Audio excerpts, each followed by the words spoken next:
Gudruu Gaammee. Gudruun rifeensi dabballee maqaan hin yaamamu raabdooriin ijoollee. Guddinnis dhaalmaami guddisnis hamilee. Gudruun buufatu ceefin mata filee.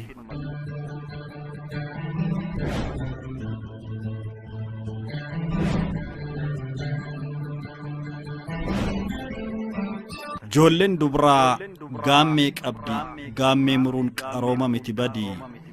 Ijoolleen dhiiraa gaammee heddii gaammee filuun filaa galuun galma miti gandi. Adullaa lallabii dambii eela adii.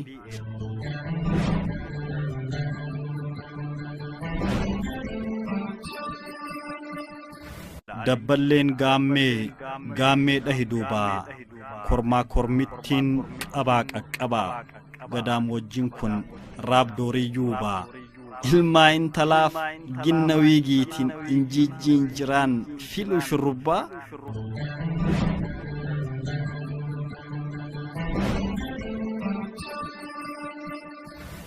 Maqaasii baafna gubbeesii haadaa fuudha moggaatii umriin tutturtee cibraa godhattu. Dubri dhiiraamii dhiirti hobbaati.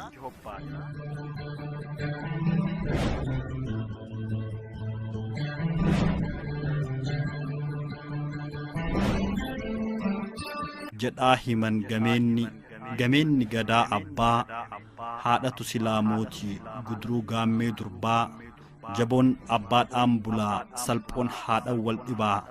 Elellaa gubbis ormaa orooroo yuuba ambaa.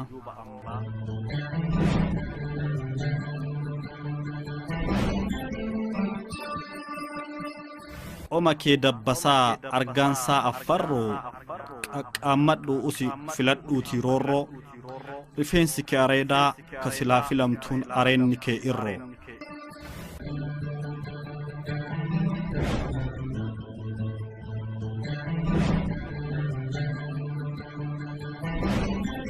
Manni miidhaginaa jumlaan yoo si baase wiigii fi zaraata dibata qalamaa rarraasi hin dheessaan qaama kee eenyummaa.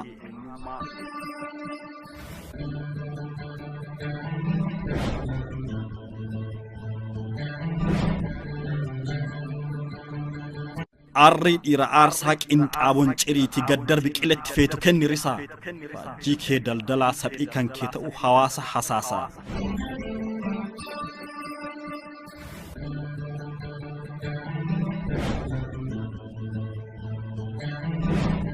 Jilgodiyyaa dhaqaa nyaachisaa obboroo bardiqqaa. Areeroo gogeessa gogaa munaafiqaa. Ciiccoo hidhaa mataaf miilli dheefa baqaa. Ka jiru reef du'aa qaala insa jiru gurgurtaan gudruu rifeensi kee meeqa.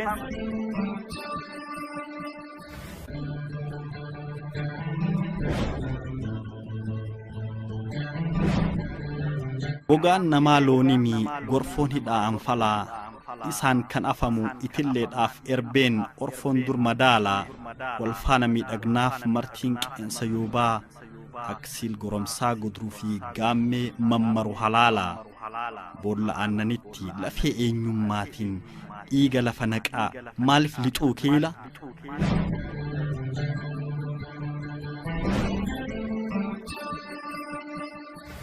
Qeerramsa burree elellaa mataa adurree dabbasaa dhiiraa. Qeerroo qaama dabbasaa dhiira maandhaa dubaraa. Dheertuu hin baay'isin dubartiin dhiira deessutu hunda caalaa. Kan naatoon qabne nyaaphaa kan walina hufiraa. Firri garaa aannanii gararraa mataa fila.